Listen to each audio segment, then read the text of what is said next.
తమ్ముడు బాగొట్టినా కానీ చిన్నమ్మ బాబాయ్ బాగొట్టాడు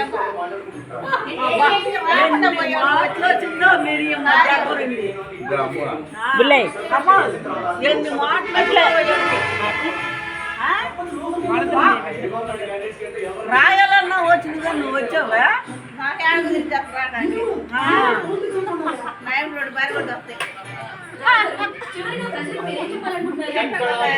ఎక్కడ అంటూ మా సమస్యలు తీరేదాకా ఈ ఉద్యమం ఆగదు.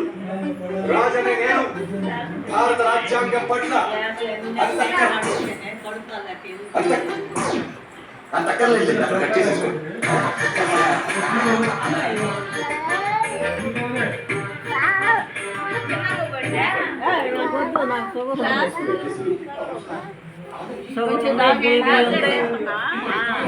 ఇవాళ మాత్రం వేసుకోవాలి ఏ వెళ్ళ